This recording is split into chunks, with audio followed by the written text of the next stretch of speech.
I steered the small inflatable boat toward the shore. As I looked back at the horizon, I marveled at the beautiful pink, purple, and orange colors of the sunset. The white sand and black rocks contrasted on Mach 11 Beach. There was no one on the beach, and I was glad of that. I wasn't expecting anyone, after all, it was Thursday. That only made my mission easier. As the sun set, darkness would cover my landing and there would be nothing to worry about. I had bittersweet memories of this beautiful beach. Tomorrow, like a sunrise, my life will begin anew, and I regret nothing. Many months before that, we could have been on one of those HGTV reality shows where a couple decides to move to a tropical region and goes through the process of evaluating several places to live. At the end of the show, they have a fruity drink with a real estate agent, celebrating the purchase of their new home. In our case, we weren't fleeing the snows of the Midwest, but the 9 months of gray skies of the Pacific Northwest. Hillary and I met in Seattle and have been married for 6 years. We were vacationing in Hawaii and decided that the Kona area on the Big Island was the best place to move. Seattle's gray skies were an important, but not the only reason for the move. We were choosing between a house and a condo, and both options had their pros and cons. In the end, we settled on a condo. The lack of maintenance and the ability to make friends faster were the main reasons we chose a condo. Ali Drive is an oceanfront road running south from downtown Kona towards Keauhou Bay. It is dotted with houses and condos, and every morning runners, walkers, and bicyclists go up and down it, getting their daily dose of exercise. The condo we stayed at, the Kona Palms, was about a mile south of town and was one of the larger complexes. It had a large pool with a hot tub. In front of the pool was a covered outdoor seating area with a BBQ, and in the air-conditioned room was a very nice workout area with machines and free weights. Our room, 508, was in the front building overlooking the ocean. It also had 3 bedrooms, a nice master bedroom overlooking the ocean, a decent-sized guest room, and a small bedroom in the back overlooking the pool. This would be my office. The realtor said that 3-bedroom condos with an ocean view are rare and we should count on it. She may have exaggerated the need for urgency, but we offered full price and got it. "Brian, I'm so excited," Hillary purred as we closed on the condo purchase. "I feel like our life is going to turn into a permanent vacation." "Brian, I love you. This was the right move for us," she exclaimed. "I'm glad you like it, and I do too. But as for a permanent vacation, I have a more than permanent job. And yes, you have a busy schedule." "We still have to maintain this new lifestyle," I said. "I know," Hillary said, "but let me just think about the vacation for now." I smiled at her and gave her a hug. This really was my dream, and I was glad that Hillary was happy here too. We were actually in pretty good shape. The house I had sold in Kirkland allowed us to easily pay our rent and monthly installments.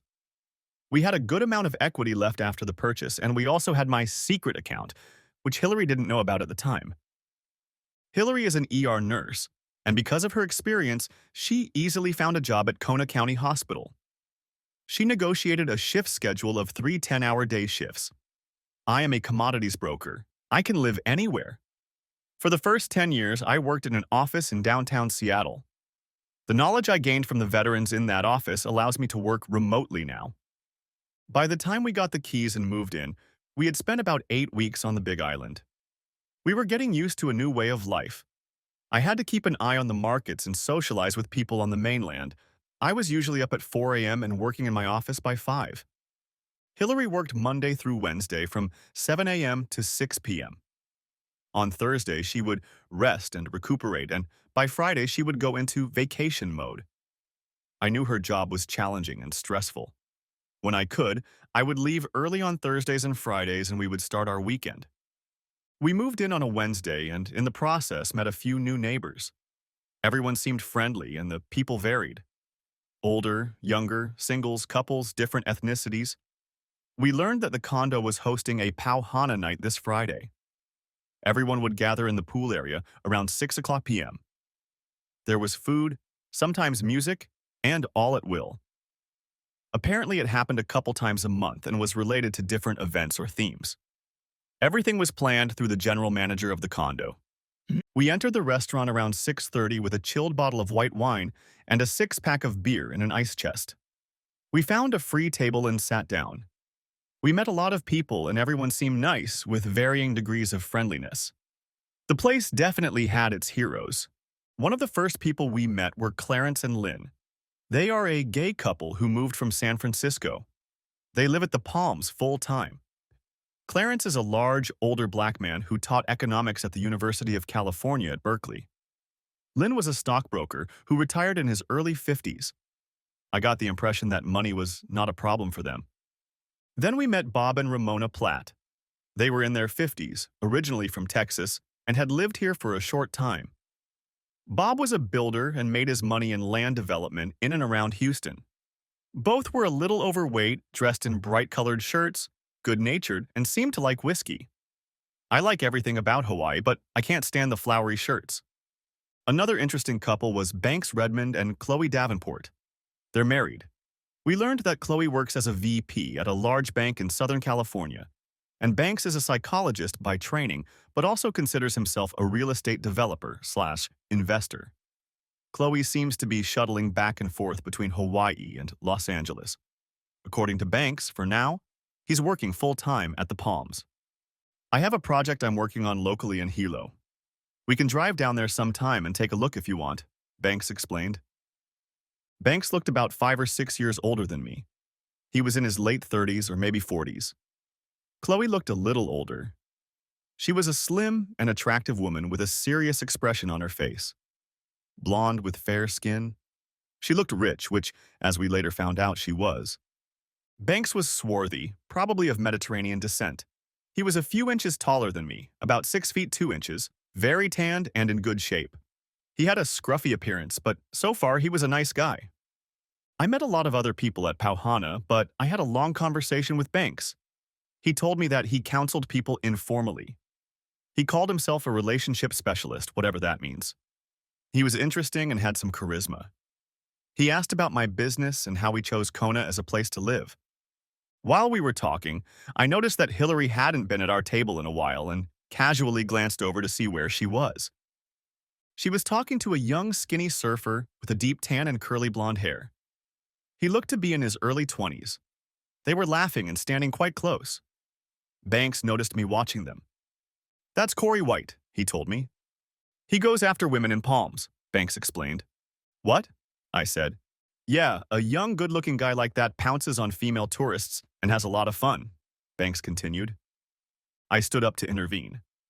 I did a calming exercise. Deep inhale, deep exhale, deep inhale, deep exhale. I looked back at Banks, and he had this look on his face like he was mentally analyzing the situation. "Hi, Hill," I announced, wrapping my arms around her waist and kissing her cheek. "Oh, Brian." I think I surprised her and it took her a moment to calm down. "This is Corey. He's a marine biologist. He's been telling me about what lives in the ocean." "Brian Rivers," I said, extending my hand. "Nice to meet you," Corey replied. He grabbed my hand, and I squeezed it even tighter. His facial expression changed from friendly to, "What the hell are you doing?" Deep breaths. Deep breaths. Hillary went on and on about what an interesting man he was, how he suggested we take a ride on his boat to see dolphins and sharks, and so on. I just stood there with a silly smile on my face and nodded. "See ya," I said and directed Hillary back to our table. When I looked back, White threw me a perplexed look. We walked back to our table and Hillary started talking to Chloe and Ramona. I just watched the events unfold. My attention never strayed away from White. "Don't worry, he never goes after married people," I heard a deep, ringing baritone. It was Clarence. "Excuse me?" I asked. "I saw you watching young Mr. White," Clarence said. "A pleasant man, and there's no harm in watching him either. But I wouldn't worry about him and married women." I don't worry about anything like that," I stammered. I was a little embarrassed that Clarence had noticed my jealousy. "Same thing, my boy, rest assured. Corey is a young, heterosexual, red-blooded young man, but he has his own set of rules. Married women are definitely off-limits to him. He and I have had many ethical discussions." "Thank you for the information, but I assure you it doesn't bother me," I replied. "Good, good. All good relationships are built on trust, Mr. Rivers," Clarence stated, and withdrew, giving me a friendly pat on the shoulder. Sitting at my desk, I thought about Clarence's words. It was almost exactly a year ago. We had been invited to a party by one of Hillary's coworkers when we lived in Kirkland, just outside of Seattle. These parties can be fun, but sometimes they boil down to hospital gossip and complaints about work, which can get boring for an outsider like me. Hillary was excited and looked great. She's in her early 30s, 3 years younger than me. She has thick, dark blonde, shoulder-length hair. She has a sloping body. I think it was her open smile and beautiful eyes that initially caught my attention. Truth be told, when I first saw her, I was only interested in getting her into my bed. But then I got to know her better. That story can wait. But it can't be helped. She does give off a sexual energy. I'm used to her attracting male and sometimes female attention. I'm just trying to stay calm. Deep breaths, deep breaths. Anyway, we get to a party at the house of one of her friends and coworkers of Carly's. It's the usual crowd. I know about a third of the group by name and another third I've seen at some similar events before. As we walked in, I saw an old high school football teammate, John Washington. He's hard to miss. John is huge and seems to have gotten even bigger since high school. We played football together at Montahoma High School. I was a running back and John played on the offensive line. We weren't friends in high school, but we were friends. I was glad to see him. We ended up having a beer, talking and figuring things out. It turned out that his wife, Mandy, works as a midwife at Overlake Hospital, the same hospital where Hillary works. John and I and a few other people sat in one corner talking about sports, women, and the usual topics. About an hour and a half into the party, the energy changes a bit. A couple guys from the group I was with look toward the door. The conversations go quiet for a minute, and then there are loud cheers about something. I looked around, and then a tall, dark-haired guy walked into the party. I'm straight, of course, but I have to admit that the guy was good-looking. As I watch him walk in, I look across the room at Hillary. She looks at the guy, and then I see Carly and another friend looking at Hillary. Carly whispers something, and then they all giggle. What was that? My antenna is up, but I'm being cool. A few of the guys I'm chatting with start talking about him, and I find out his name is Greg Gorsuch. Turns out he's been working in Boston for the last 4 or 5 years, and now he's back in Seattle. He's some kind of cool doctor. I look over and see Hillary hugging him tightly. When she starts to look in my direction, I find myself once again involved in the discussion my group has been having. I want to continue to secretly observe what is going on. Admittedly, I can get jealous, but I try to apply my calming techniques to stay calm. Throughout the evening, Dr. Gorsuch and Hillary don't take a step away from each other. At one point, I notice that they have separated themselves from the others and are sitting in a quiet corner. Now I can remain calm, but at this point I apologize and walk over to them. Putting my arm around Hillary's shoulders, I look up at him and introduce myself. Brian Rivers, I say and shake Gorsuch's hand. Greg Gorsuch, he replies with a charismatic smile. Greg, this is my husband, Brian, Hillary says. You're married? He says with a slightly shocked expression on his face. Hillary doesn't usually wear a wedding ring because of her job in the emergency room. Yes, didn't I mention that? Hisses Hillary. She looks alternately at me and Gorsuch. Gorsuch quickly picks her up and says, Oh, maybe you did. Anyway, Brian, you have a beautiful bride. Congratulations to you both. Now, I don't want to take up anyone's time. There are others I need to meet with, Gorsuch said. With a quick kiss on Hillary's cheek and a squeeze on my shoulder, he withdrew. An awkward silence hung between me and Hill. So, you know this guy? I asked Hillary. She looked at me with a tinge of guilt on her face. Yeah, he worked at Swedish when I was there before we got married. And? I asked. He was part of a young company that sometimes hung out together. She said it with some awkwardness in her voice. Well, you definitely spent a lot of time with him tonight. Did you go on a date with him? I asked. No, not really. We were just friends. Let's just forget about it, she said. I know I haven't figured it all out, but I'm jealous, I admit it.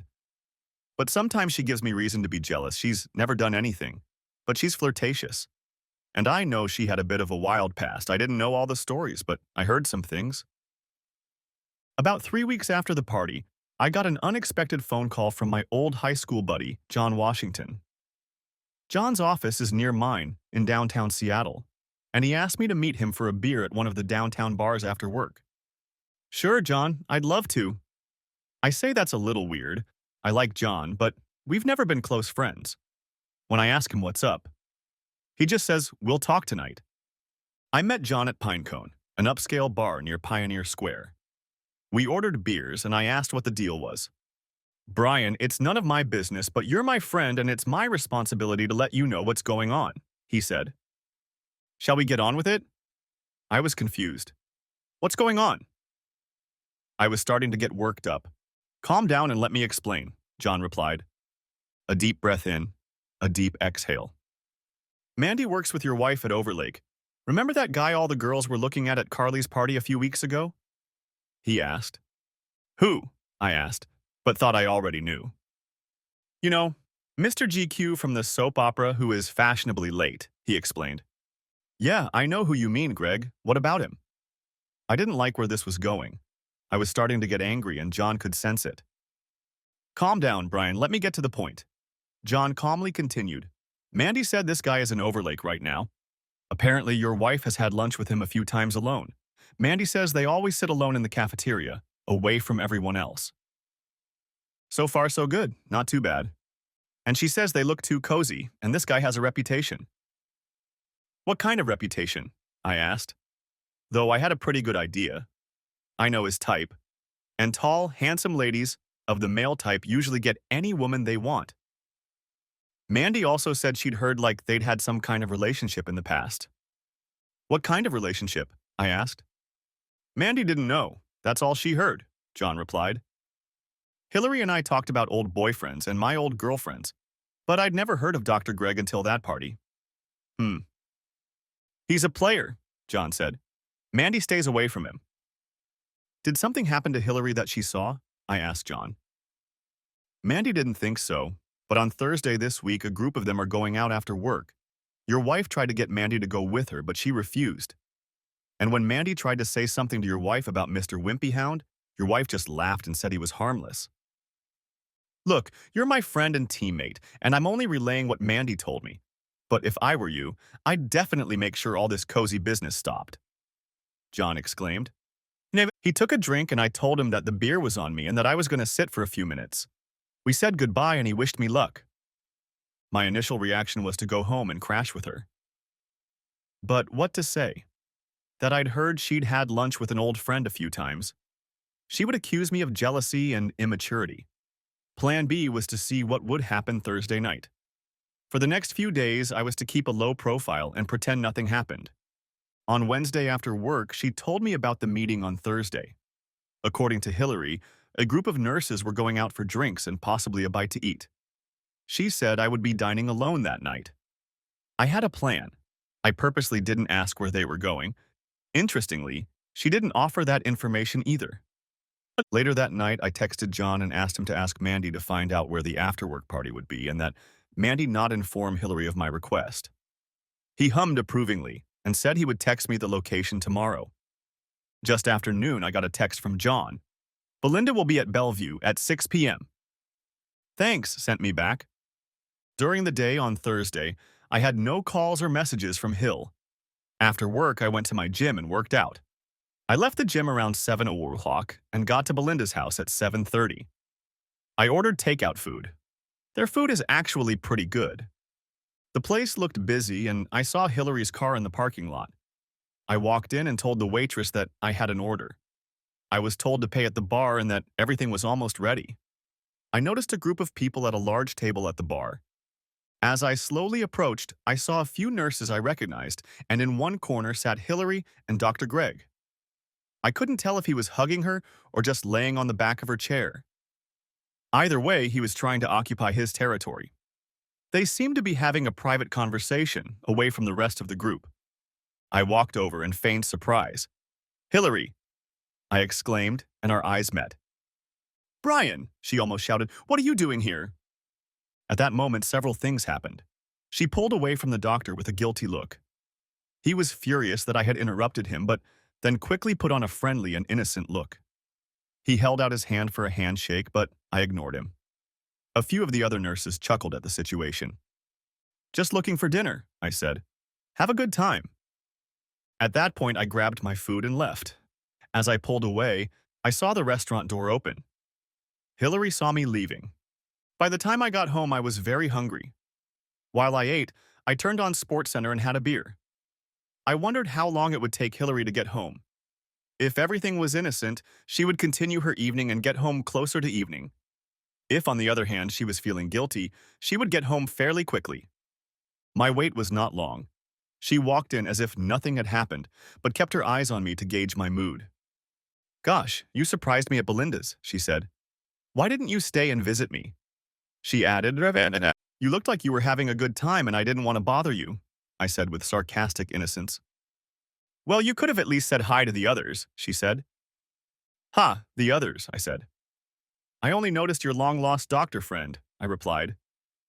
I think by this point she realized I was a little angry, but was going to try to make it her problem. "There you go. There's that jealousy thing again.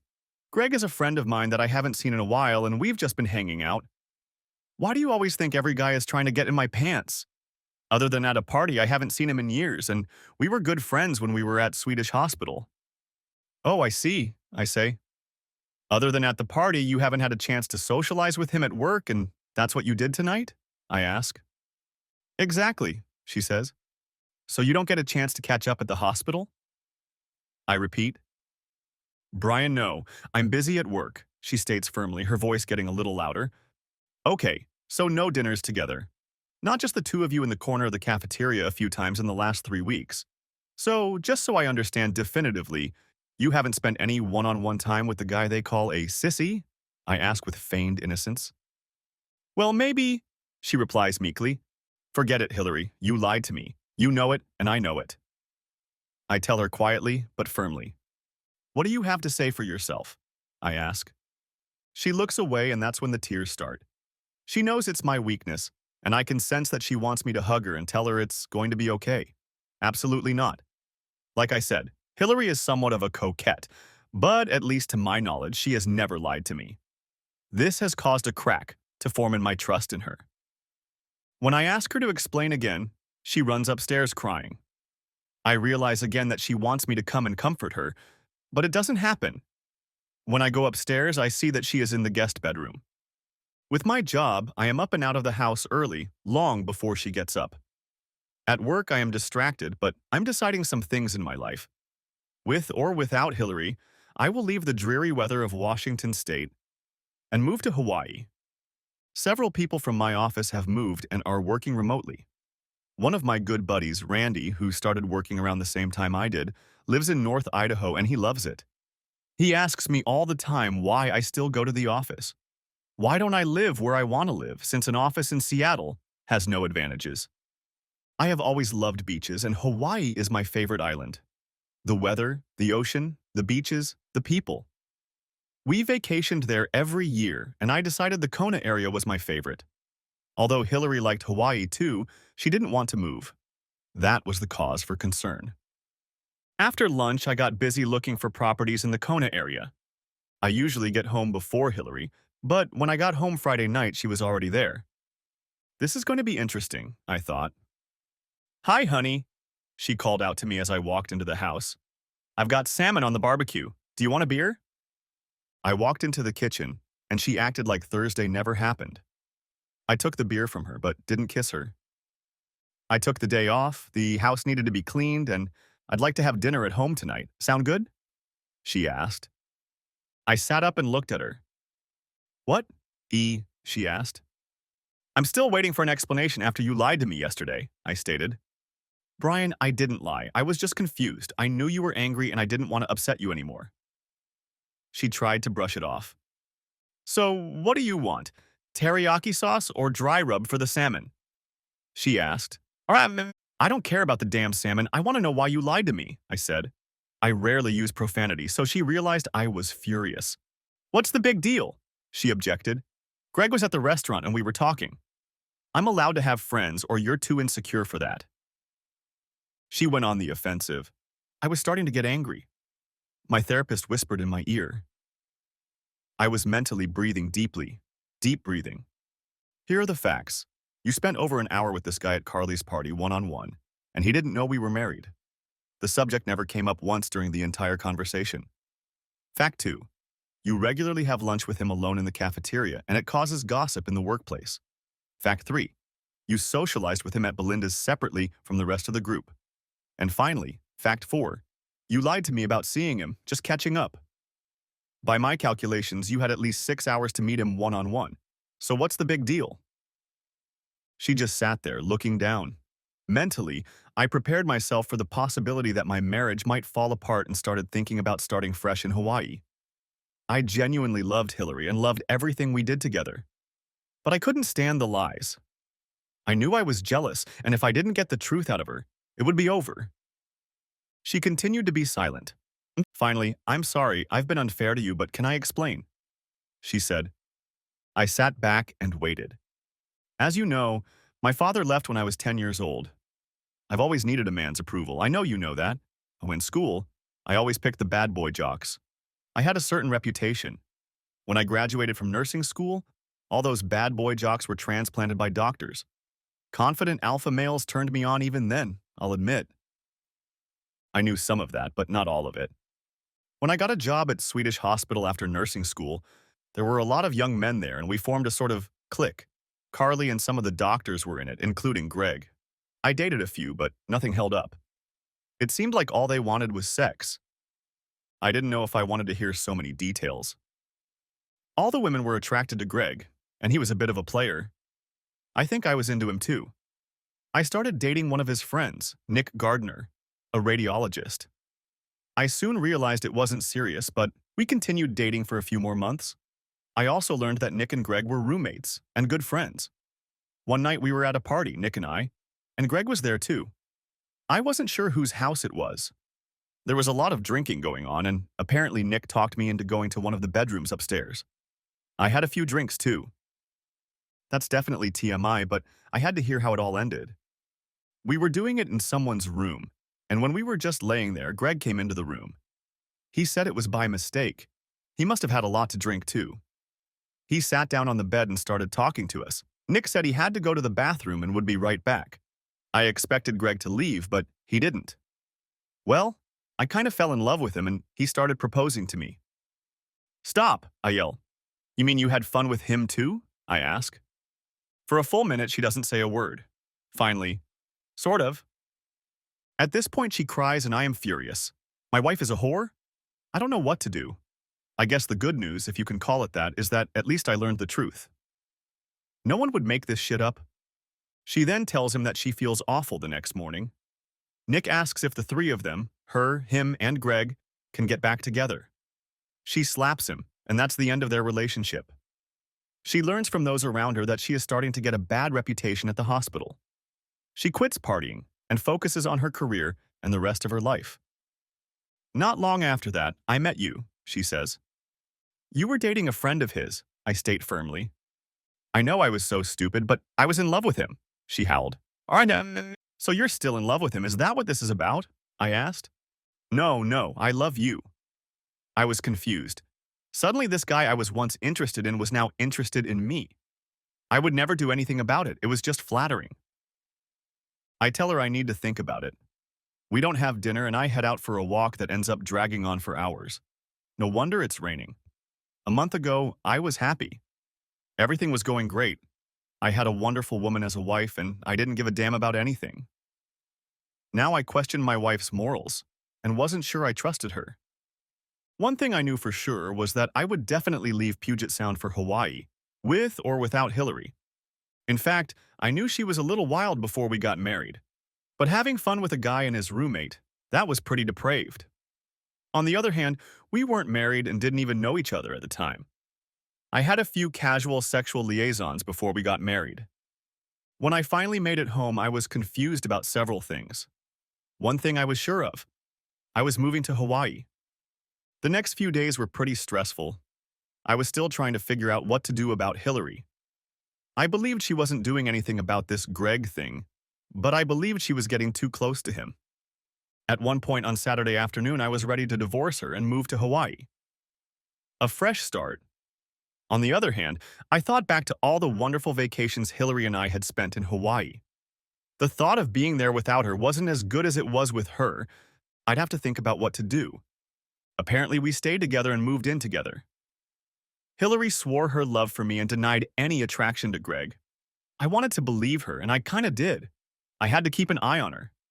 Our life on Aaliyah Drive was wonderful. She worked 3 days a week, and I had my own schedule. There were busy periods in my business, but there were also plenty of times I could miss when Heel wasn't working. My workload went up and down. It was like a permanent vacation. I ran on Aaliyah Drive almost daily, and when Hillary was free, we hiked together.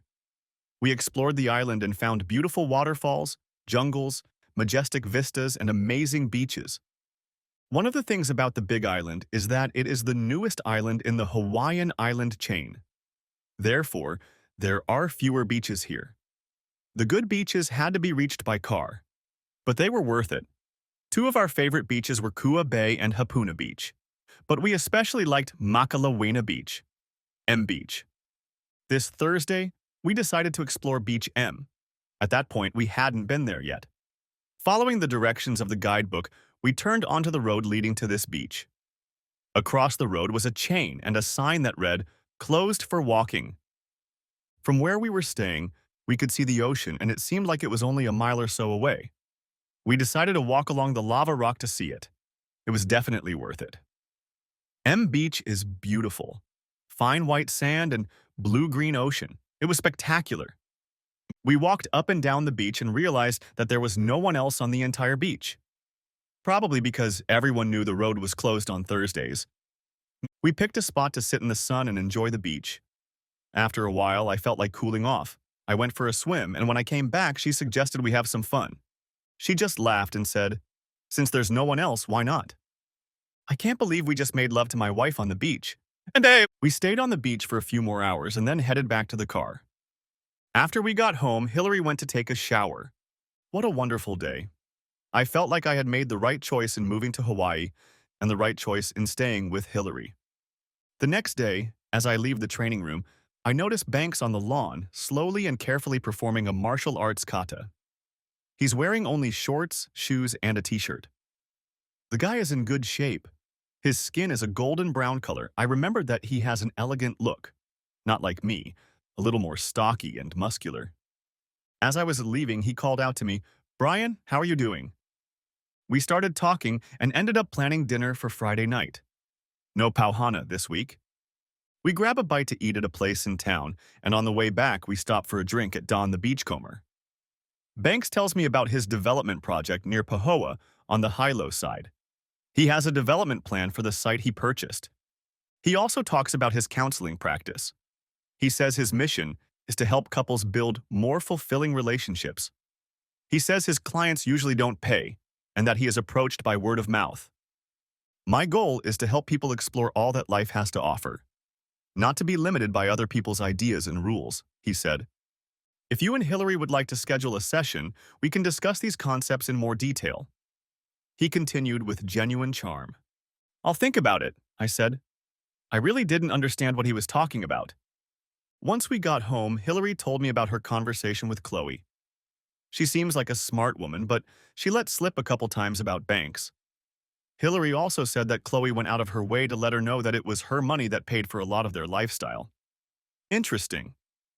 So far, in my opinion, Banks has been a nice guy, a little charming, but at this point I don't see anything wrong with him. Wednesday night, Banks stops by our apartment to show us a real estate prospectus. I tell him I'm not interested. He looks disappointed, but quickly returns to his confident demeanor, as if my answer didn't hurt him. On Wednesday night, Hillary was burning with fatigue after 3 consecutive 10-hour shifts. Tonight was no exception. Banks was attentive and funny, and that cheered her up. He asked about her schedule, and she said Thursday was a day she could relax. Most Thursdays, she and I would go to the beach where she could bask in the sun, swim in the ocean, and relax. So far, I've been able to get away on Thursdays. "What are your favorite beaches?" Banks asked. "Kauai and Hapuna are our favorite places," replied Hillary. Then she looked at me and winked.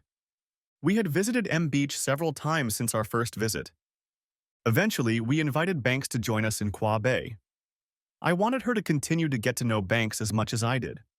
He turned out to be a good friend, and I imagined that he and Chloe could be our married couple. Hillary looked gorgeous, and a couple times I caught him looking at her.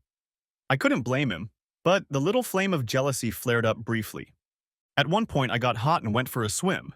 Both Hillary and Banks declined. No big deal. When I came back from the bath, I saw them laughing and joking about something. But when I got back under the covers, they were silent, discussing what it was. Hmm. On the way home, Banks asked us if we had been scuba diving. Neither of us had, but we were both curious. Banks told us about a place in Kona where you could take some lessons and get certified. We were interested. Hillary was especially interested. The longer we lived here, the happier I became. And I wanted Hillary to love this lifestyle as much as I did. I was glad we could start a new hobby together. Banks said he had a boat and that he went to a special place that had an amazing reef and always interesting sea life. We agreed to go on a boat trip with him in a few weeks. When we got back to the apartment after Banks left, we discussed the previous day. "You're right. He's a really nice guy. I enjoyed our day today," Hillary said. I was glad she felt that way. If he and Chloe were going to be our friends, I wanted us all to get along. "Hey, what were you two laughing so hard about when I went swimming?" I asked her. She looked at me, trying to remember what I asked her, and then quickly looked away as the shadow of a smile flashed across her lips. "Oh, nothing. Banks was just trying to make a joke," she said, and I thought she blushed. "Making a joke? What's so funny?" I asked, perhaps too sternly. "Nothing, just don't be so controlling," she said, and that was the end of it. We signed up for scuba lessons. The first step was to take the course online, which we did. On Saturday, we met at one of the hotel's large pools to use the equipment. The last step was 4 open dives to get certified. Banks told us he was an instructor, and why don't we practice on the day we plan to go boating with him? It seemed like a good idea. We met at the harbor and headed out to sea. We went past the airport by less than a mile. The water here was blue and calm. We put on our snorkeling gear and Banks told us about the precautions the instructor had shown us at the hotel pool. He also said that the water here wasn't deep and we would go down for a few minutes to make sure everything was okay. We put on short wetsuits and snorkeling gear. "What about the sharks?" Hillary asked. "There are occasional small reef sharks. I only saw one once. The big ones, like tiger sharks, aren't here," Banks explained. We walked down the stairs and cautiously began to explore the underwater world.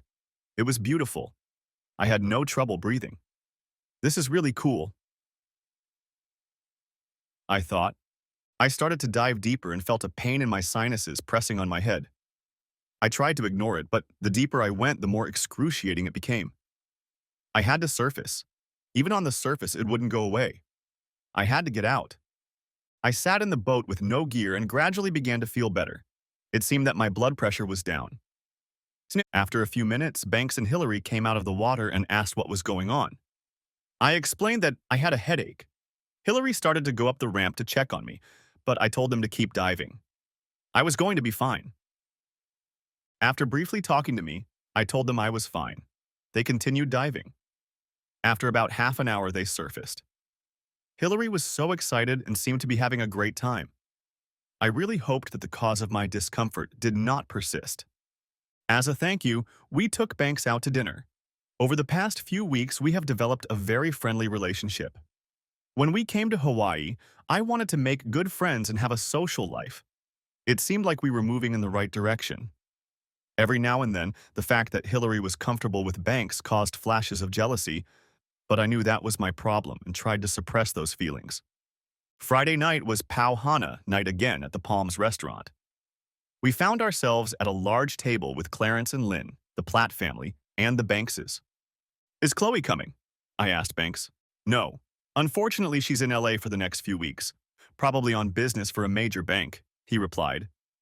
I had to admit that he wasn't the least bit upset about his wife's absence. We all talked, socialized, ate, and drank. At one point, I saw Hillary talking to a young Corey White.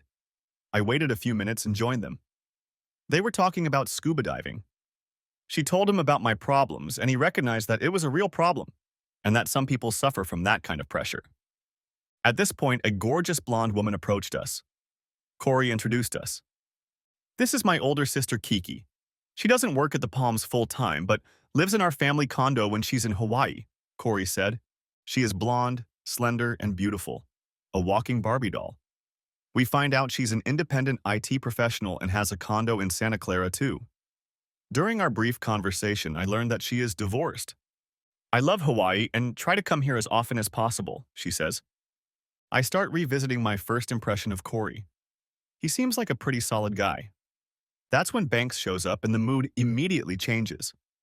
Kiki, who was talking and laughing just a moment ago, looks negative and shuts up. Corey has a look on his face like he wants to punch Banks. Banks is charming as always, oblivious to the negative sentiment.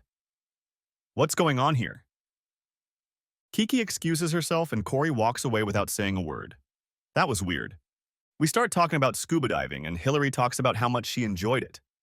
Banks talks about different techniques and seems to have a lot of knowledge about it. Brian, I hope we can find out what makes you uncomfortable. I wouldn't want to stop. This is so much fun, Hillary adds. Well, since I can't go, you certainly can, I say.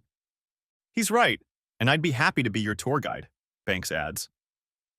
I hope he's just a good friend. Work lulls for me, then suddenly becomes fluid. I spend my days in our bedroom analyzing commodity markets and talking to people on the phone.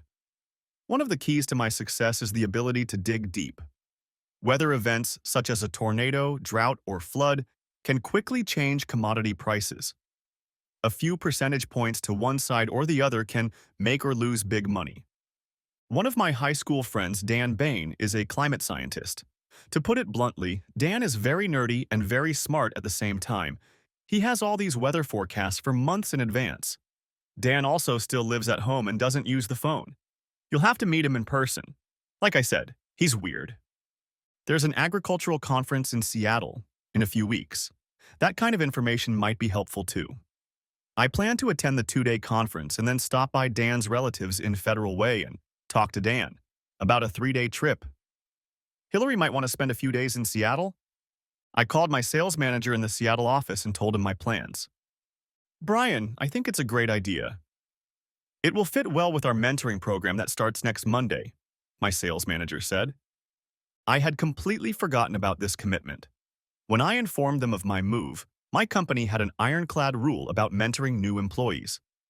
I was mentored, and it helped. Remote employees were assigned an apprentice who worked with them for 1 week straight and continued to help them after a week of one-on-one work. I accepted as I had no choice. It had been almost 2 weeks, but we both had friends and family to catch up with in Puget Sound. That night when Hillary got home, I told her about the trip to Seattle for 12 days. Brian, I can't do that, Hillary exclaimed. Why not? Asked me. It would mean missing 2 weeks of shifts in a row and I'm still on probation, she said. I don't know if I can take even one of the weeks off, she continued. Gee, I didn't want to stay with her that long, but living in a tropical paradise is a sacrifice. The following week, I made an appointment with a doctor for ear, eye, nose, and throat problems related to my scuba diving. The Asian doctor questioned me about my pains. He examined my nose, throat, and ears. He paid special attention to my left ear. Mr. Rivers, it looks like you have a problem with the eardrum in your ear. I would highly discourage you from engaging in underwater activities at depths greater than 10 feet. Snorkeling might be fine, but scuba diving could permanently rob you of your hearing, he said. He said, Great, now I've got Hillary hooked up to an aqualung and won't be able to participate. On Wednesday, Banks and I went for a run on Alaya Drive. We discussed work and life. It didn't seem like he and Chloe had a particularly close marriage. We were talking in front of the building when Hillary came home from work. What a day, she said. I can't wait to go to the beach tomorrow. I need to bask in the sun, swim in the ocean, and not think about work, she added. Tomorrow at 9:30? Banks asked. Ha, I thought, I'm kind of confused. I was glad he had become such a good friend that he was comfortable inviting himself, but he could wait until we invited him. Sounds good, Hillary said, and that was the end of it. Thursday morning, I was up and running before 5 in the morning. The markets were up and down, which was very unnerving. Most importantly, you had to be a few steps ahead of everyone else to make money. Suddenly, my door swung open. Brian, you're not ready. We're leaving in 10 minutes, Hillary announced. I completely forgot, I said. There was no way I was leaving. Hill, honey, I don't think I can go today. At least not right now, I told her. I could see she was starting to get angry. At that moment, the phone rang. Before answering it, I asked, "Can you just go with Banks?" I asked. She gave me a long, hard look, turned, and walked away. I answered the phone, and that was the end of it. Good thing we were in this time zone, and by mid-afternoon it was effectively over. I thought about getting dressed and trying to find them. I called Hillary, but she didn't pick up. I closed my eyes. Just for a moment, I told myself. I must have fallen into a dead sleep because the next moment Hillary kissed me. I realized from the shadows that it was about 6 o'clock. And we made love. After a few minutes, she silently gets up and goes to the bathroom. The door closes and I hear the shower turn on. When she comes out, I thank her for the pleasant homecoming, and I barely manage to get a smile out of her. I ask her about the beach day and she replies that they went to Qua Bay. I try to elicit the details of her day, but she's a bit and uncharacteristically quiet. If we hadn't just had amazing sex, I'd begin to suspect I'd done something obscure. My work continues to be hectic, and Friday is another long day. Hillary is in and out of the apartment all day running errands and disappearing. It's a relaxing weekend, but I still get the feeling that something isn't quite right. When I ask Hillary, she replies that everything is fine. It's Monday and the markets are volatile. I'm making money, but I'm making money. I do make a profit in my independent account. My goal is to retire early and fully enjoy life in Hawaii. Hillary works her regular schedule Monday through Wednesday. Thursday mornings, I work hard and she shows up around 9. "Are you going to the beach?" she asks. I look up and she realizes the answer is no. I burrow into my notes and don't move away from both computer screens. I have to leave for Seattle next Tuesday for a meeting and mentoring session, and I have a lot to catch up on by then. I'm stressed out. She kisses me on the cheek with a strange expression on her face, and just as I'm about to ask about the details of her beach day, the phone rings. Soon, I'm already figuring out soybean futures. At 6:30 that evening, the dinner table was set with sushi I'd bought in town. I wanted to make it up to Hillary, since I had been so busy lately. By 7 o'clock, she still wasn't home, so I finally called her. "Where are you?" I asked. "I'll be there in 2 minutes," she replied. She shows up and thanks me for a wonderful dinner. I ask how the day went, and it turns out that she and Banks were at the beach again. I start doing deep breathing exercises to keep calm. "Which beach did you go to today?" I ask. She hesitates, looks away, and answers, "Qua Bay." Somehow I feel like she's lying to me. I know I'll be leaving in a few days, and I want to keep my cool so I don't ask her any questions, at least for now. After dinner, we're both absorbed in our own thoughts. "Brian," she asks, "do you think we're getting the most out of life?" This is really weird. "Yeah," I say. "I mean, don't you think our lives are boring? That there's more to the world than what we're experiencing?" "Not really, but why?" I ask. I have no idea what she's getting at or where these deep philosophical questions come from. "Oh, never mind," she says, and before we can continue our conversation, she snores softly. On Friday, the markets are suddenly stable. I'm not sure how long this will last, but if typical trends continue, the next few weeks should be manageable. Friday, I leave the office in the middle of the afternoon and Hillary is not in the apartment. I call her thinking maybe we can do something fun this afternoon, but she doesn't pick up. I decide to go for a run down Alaya Drive. After the run, I head for the shower. It looks like Hillary is just finishing up her shower. I'm hoping for 2 ships passing in the night. She leaves and I head for the shower. She's not interested. Friday night is Pauhana night. On the way down, I ask Hillary how the day went, but get no specific answers about what she did all day. We set up in our usual spot next to the Platts. Lynn and Clarence are there too. Banks wasn't there. Frankly, I was getting a little tired of him. Besides, it seemed like Hillary was spending more time with him than I was. I try to keep my jealousy in check. I see Corey White, who I've started to really like. We start talking and he tells me about his research in marine biology. It's pretty interesting. "Brian, why don't you come out on the boat with me on Monday? I have some things to test that day and I think you might be interested," Corey says. "Maybe, but what time?" I asked. The markets have slowed down and I'm working a lot. Hillary works all day. Seems like a good break. "I'll be in port at 11.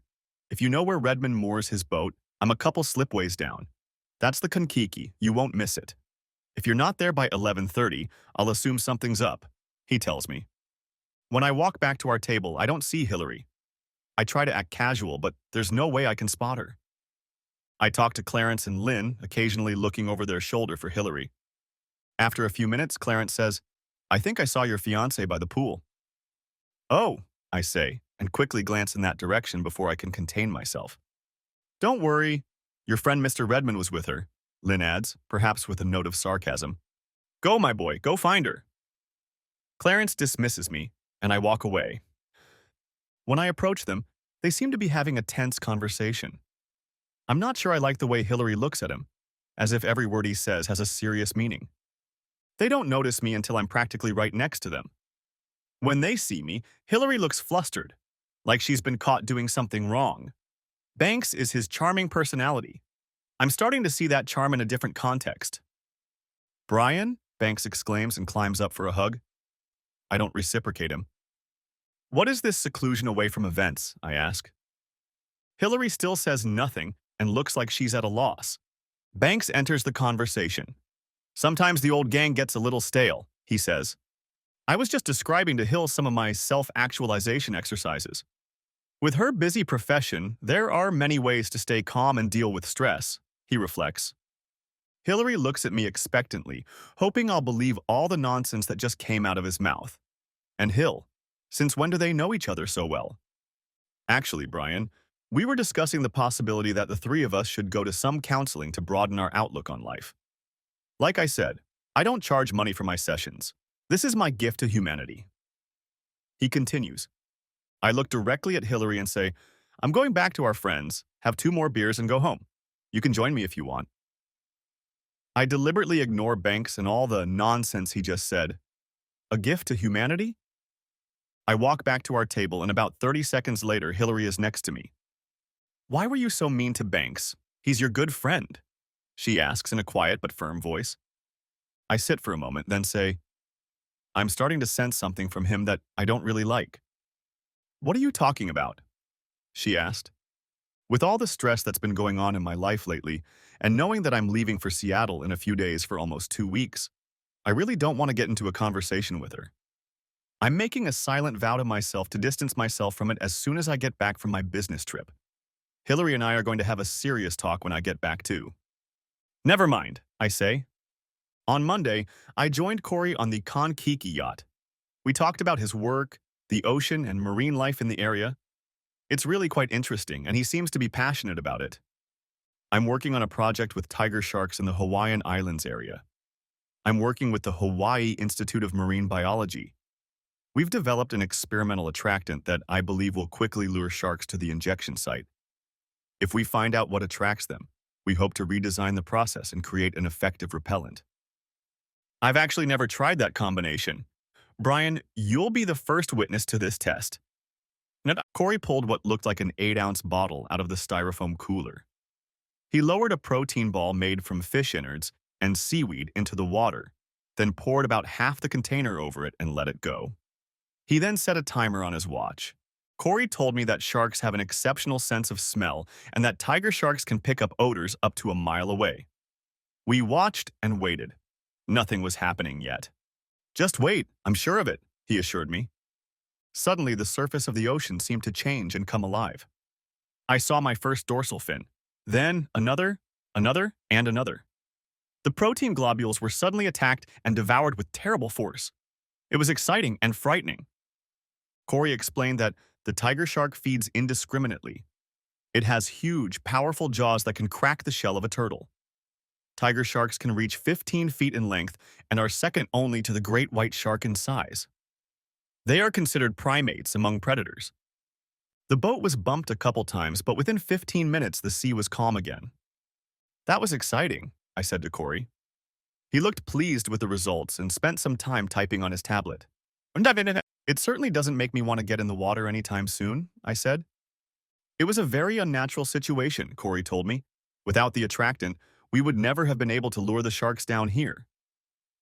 Corey went downstairs to stash his clipboard, and I looked at the vials in the styrofoam cooler. It looked like there were a dozen vials in the styrofoam cooler, stacked in a haphazard pile. Hmm, I thought. A moment later, Corey came up on deck. I quickly turned to him. Brian, there was another reason I asked you to come with me today. Corey said this with a serious expression on his face. You can tell me to mind my own business when I'm done, but there's something I think you need to know about. He continued. To say I was confused at this point is an understatement. I just stayed quiet and listened to what Corey had to say. He asked if I remembered his older sister Kiki. How could I forget that beautiful girl? She was married to a great guy, Ben Green. Ben handled the finances and they would come to the family home in Hawaii 3-4 times a year. Ben was able to do some of his work remotely. Apparently, he and Ben became friends with some of the other residents of Kona Palms. One of them was Banks Redmond. Banks has a sly charm and asks questions that soon turn personal. Yeah, I know, I said. One day, Ben had to return to California early, and Kiki kept in touch with Banks. Corey told me that he was an undergraduate student at UCLA at the time. All of this information came from Kiki. While Banks was away, he became increasingly close to Kiki. He talks about his counseling sessions and how he gets people to expand their horizons and live a more practical life. It sounded familiar to me. Long story short, Kiki had sex with him during a tantric massage session. She soon realized that he was no different than the creepy frat boy who tries to get a freshman girl into his room at a party on campus. She was angry at him, and even more angry at herself for falling for his bullshit. Banks tried to continue the relationship, but Kiki told him to just back off. About a week later, Ben returned. Kiki felt so guilty that she told Ben everything. Ben was furious and went in search of Banks. Banks was smart enough to stay away. Kiki and Ben tried to patch things up, but the combination of her guilt and his anger proved too much and they divorced. She hasn't dated again since. I still talk to Ben sometimes. He's a nice guy. I think he's engaged to someone, Corey told me. That damn Banks ruined Kiki's life. I just sat there thinking, Banks Redmond is a slick operator. I genuinely thought he was a good friend. Brian, I promised Kiki not to say anything about this to anyone. But when I see him interacting with Hillary, I remember what Kiki told me about how he manipulated her. She also made me promise never to have a physical confrontation with him, even though God knows I wanted to kill the bastard. Kiki is ashamed of all this and is very sad that it cost her her marriage. He said. Does Chloe, his wife, know about all this? I asked. I'm sure she knows, or at least suspects. Rumor has it they don't have a prenup. If she divorces him, she'll lose a fortune. And she's rich. They're still married, but they live separately. I'm leaving for Australia next week, and it will be months before I return. I don't want to question Hillary's character. I just wanted to give you this information, Corey said. Thank you, I tell him. I have a lot to think about. We dock at the harbor and pick up our gear. As we walk up the gangway, he sets down a styrofoam cooler and opens it. I can see him mentally counting. Suddenly, he raises his eyes to me. I look him in the eye and say nothing. We look at each other and then a small smile appears on his face. No words were spoken. As I was driving home, I started to feel sick. I was going to kill Banks, I thought. Mentally, I almost hit a local kid when I ran a stop sign. He brushed me off and I didn't blame him. It reminded me of another incident that happened about 7 or 8 years ago in Seattle. I've always had a temper. I won't go into details, but there were a lot of ups and downs in my family. That energy fueled me on the football field. In high school, I played in every conference, and eventually, I was invited to play at Pacific Lutheran. It was the only way I could get into college. My family didn't have the money for tuition. So in a way, my character helped me get a college education. Along the way, it cost me some girlfriends and other friendships. I realized that I needed to fight it. At the time, I was still in college and new to the sales business, and it was stressful. One Monday night, I was driving through downtown Seattle. If you've never been there, the concentration of homeless, drunks, and punks there is higher than usual. All worked up and not focused on driving, I almost hit a skateboarder at an intersection. I put my palms up to let him know it was my fault. And this tall, skinny, long-haired punk takes his skateboard, swings around, and smashes my headlight. I jump out of the car and the punk and his skateboarding buddy start throwing shit at me and I yell about the headlight. As I'm facing the tall guy, out of the corner of my eye, I notice movement. My athletic reflexes kick in, and I dodge another dude who tries to blow my head off with his skateboard. He hits me in the shoulder and it hurts, but I'm able to function. I immediately turn to him and land a straight right punch to the jaw, and he falls to the ground. I'm glad I trained at the Golden Gloves Boys Club. Instinctively, I duck, expecting an attack from the first punk.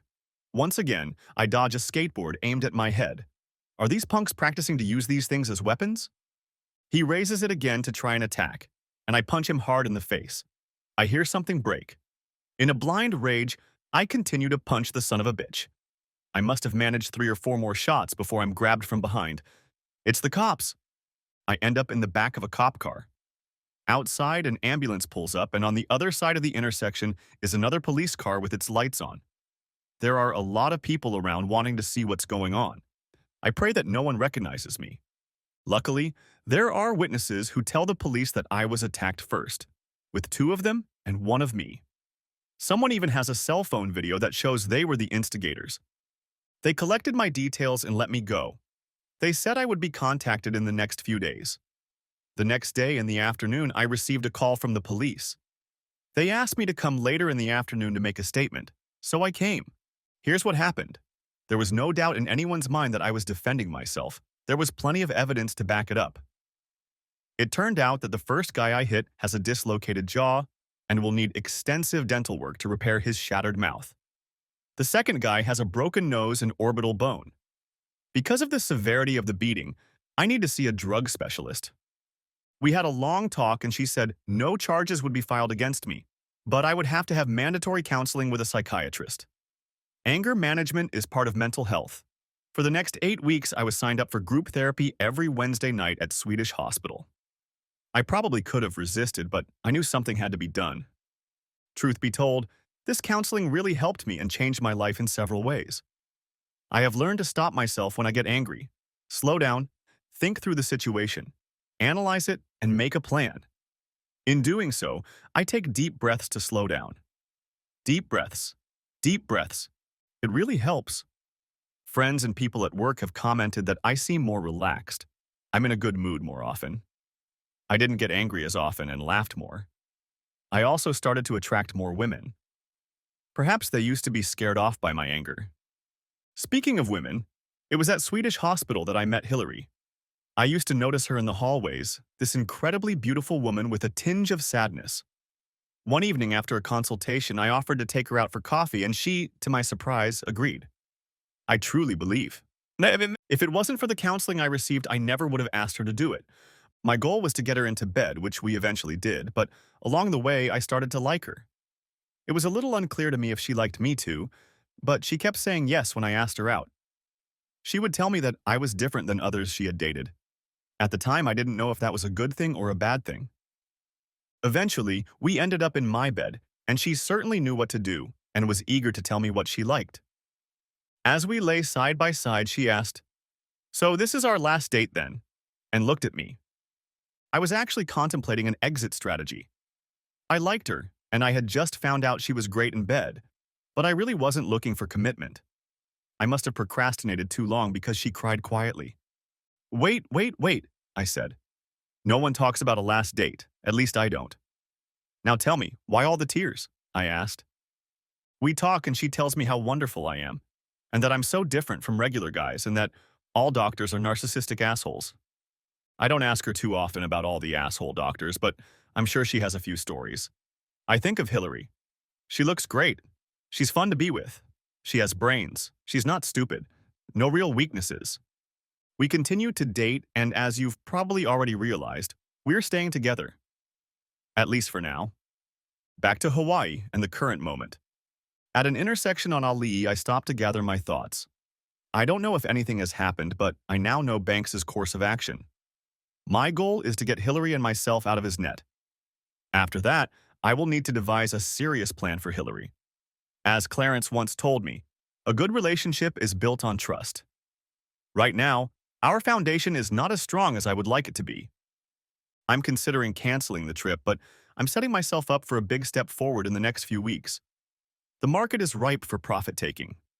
With the little knowledge I will gain from the conference, and more importantly from Dan, my brilliant climatologist friend, I'm confident that I can make the right moves.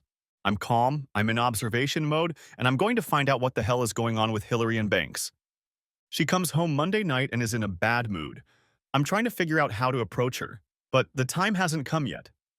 I know that if I push her at the wrong time, it could backfire, and it will be much harder to get any information. Tuesday night, things are a little different. She is more relaxed and friendly after work, and we enjoy a nice dinner. I tell her that Clarence and Lynn are taking me to the airport on Wednesday, and could she pick me up a week later on Friday? She agrees. Hillary, I ask, are you sure you can't come with me? It would be like a vacation. I know it's a long shot, but I have to try. She doesn't even consider the possibility and quickly dismisses it, citing work. That's when I start broaching the uncomfortable subject of Banks. I tell her that I think we need to put some distance between us and him. I tell her, without elaborating, that I've heard some negative things about him. I ask her to stay away from him while I'm gone. She flares up. How dare I say those things about our friend? Banks listened to her, started counseling, and she got much better, she adds. And now I want her to stay away from him until I'm gone for 2 weeks and she has no other friends? She's mad, and now I'm mad too. I don't trust him, and you shouldn't either, I state. There you go, jealousy again, she says, and it goes on like this for the rest of the day. She ends up staying asleep in the guest room even after I try to apologize. That night really went downhill. And I got a kiss and a brief hug before leaving for the airport, but it wasn't as warm. I feel like our marriage is on the precipice and she has no idea how serious our situation is. I remembered a bumper sticker I once saw. The first line read, "If you love something, set it free." And the second, "If it doesn't come back, hunt it down and kill it." It seemed fitting for the current situation to me. Because of the time change, by the time I land, it's already evening. I rent a car and head to the Marriott. It's 9:30 p.m. Pacific time, which means 6:30 p.m. in Hawaii. I don't call her that night, I'm tired. The next day, there is an AG conference and I gather some good information. Afterward, I talk to a few people and learn a lot of useful things. I'm entering my notes into my iPad and then someone says there's a cocktail party in the next room. I check my watch. It's a little after 6 p.m. Pacific time, which means it's 3 in the afternoon in Hawaii. I try to call Hillary. She's not picking up. I have a few cocktails and enough appetizers that I don't have to eat dinner. Around 8:30 p.m., I try calling again, but there is no answer. The conference will end on Friday mid-afternoon. I find the information I received was helpful. As I'm entering new notes, Hillary calls. Hi, how's the conference going? She asks. And we discuss my trip. I tried calling you yesterday. What have you been up to? I ask. I want to know what she's been up to, but I'm walking on eggs. Fighting over Banks isn't going to lead to anything good. She says she's been doing the usual things, running errands, grocery shopping, and so on. I ask if she went to the beach yesterday, and she says she did, but not for long. I ask which beach. She hesitates and says, Quabe. I really want to ask if Banks was with her, but I hesitate. I ask what her plans are for the weekend. She tells me that there will be no Pauhana today, and that she plans to have a quiet weekend. I tell her I love her as we hang up. This phone conversation went well. My strategy is to be sweet and loving to her. If Banks tries to seduce her, I will hope that her love for me will overcome his advances. On Saturday, I'm going to the Baines house on Federal Way. They were our neighbors in Tacoma when I was growing up. Mr. and Mrs. Bain are nice people, and I'm always happy to see them. Like I said before, Dan is weird. He literally lives in his parents' basement, but it's not as weird as you might think. One of Dan's habits is that he is an absolute neatnik. Everything in his basement is clean and organized. He has file cabinets and bookshelves where everything is cataloged and organized. He sits at his desk, which is in the very center of the basement. On the desk are 2 huge monitors. In the corner is a small cot that he sleeps on. Dan is dressed in pants and a short-sleeve button-up shirt. He rarely leaves the house. You can see that he's happy to see me. I don't think he'll have many guests. We spend time talking about the past, about our old neighborhood and the people we grew up with. Honestly, it's a nice pastime for me to spend time with Dan. I don't know how he makes his money or who exactly pays him. All I know is that he makes money. He builds complex computer weather models using all sorts of data, both current and historical. He's tried to explain this to me before, but I was quickly lost. Like I said, Dan is brilliant. I've asked him before if he ever provides information to people in my business. He replied that he doesn't. If Dan can be relied upon, he is completely honest. I have a list of things I want to ask him about. I have to make sure he doesn't stray from the task at hand, or we'll get into topics that could take hours. I ask him these specific questions and also ask him to make a weather chart for the next 90 days or so and enter various factors into the equation. His mom brings us lunch and we continue to talk for a few more hours. Then I leave. I tell him I'll call and he replies that please don't. Dan doesn't like the phone. He sends the weather maps I asked him for within 24 hours. In the evening, I try to call Hillary, but I get voicemail again. Sunday, I go out for a run. I return to the hotel and start working on a trading strategy based on the information I've gathered. I have a really good feeling about this. I've never done such a deep dive before. Hillary and I finally connect. She seems eager to talk to me. I think that's a good sign. She asks me about the conference and her visit with Dan Bain. Her voice is very upbeat. I tell her she's happy. Oh, Brian, I just love this place. Hawaii has everything I wanted and more.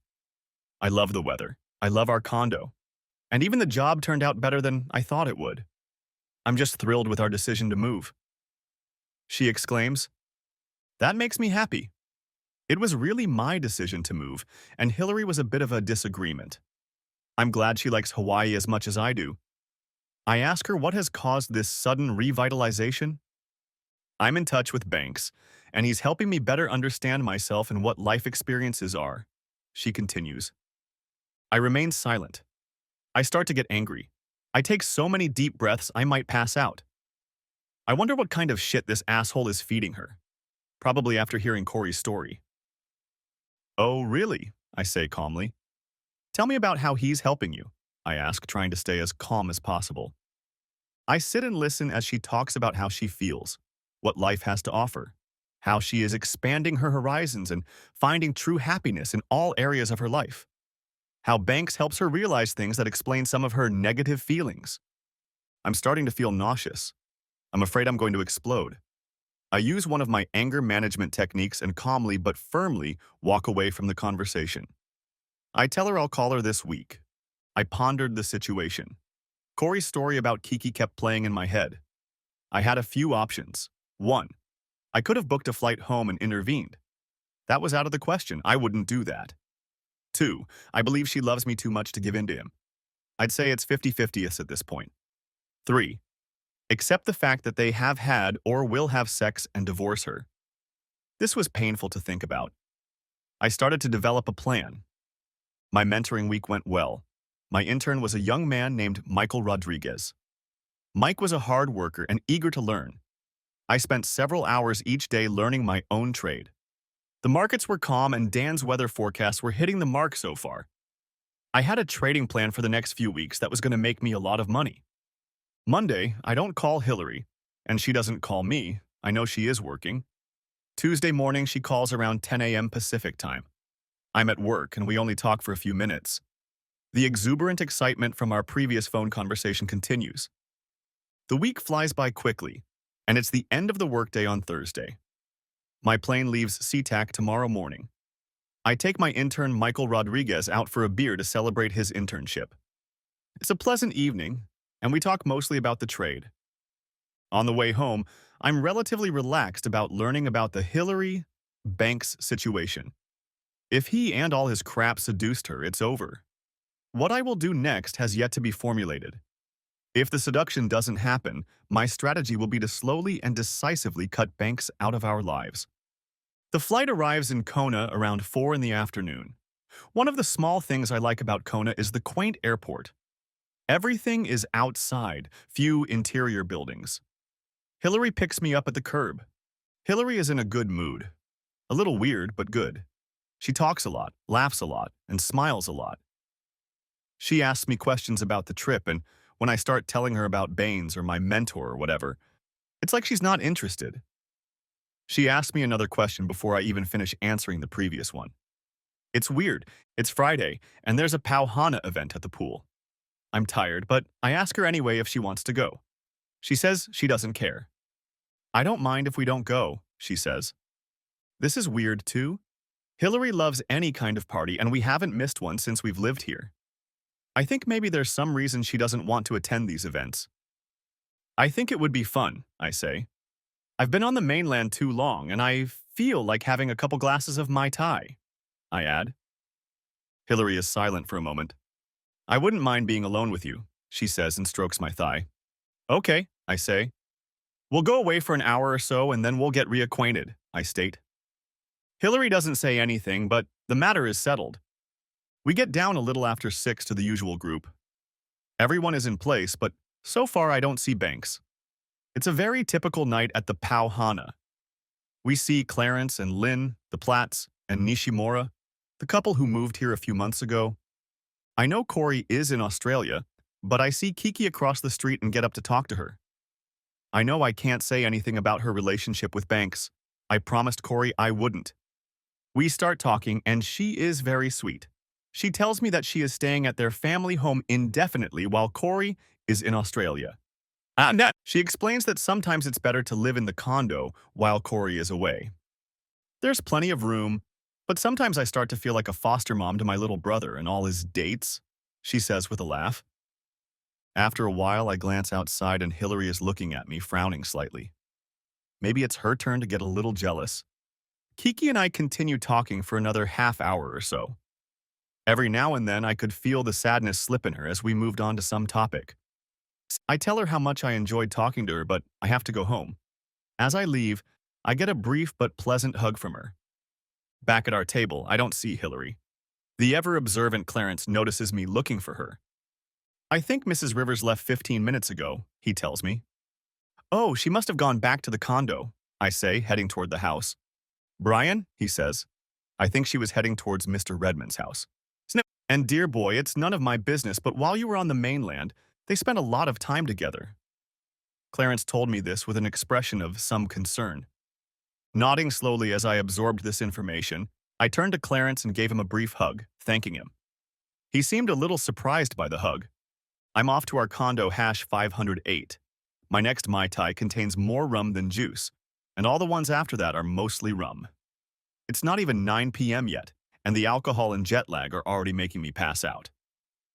When I wake up, it's 2:30 in the morning, so it's 5:30 Pacific time, which is about the time I usually get up. I don't want to wake Hillary, so I head to the spare bedroom. I take a short nap, but by 6 a.m., I'm up and out for a run on Alaya Drive. I have a lot to think about. Hillary's behavior, Banks, the commodities market, Clarence's comments, and I'm also thinking about Kiki White. One thing is for sure, Hillary and I are going to have a very frank conversation about Banks and the future. Tonight. Back at the condo, Hillary is drinking her morning coffee.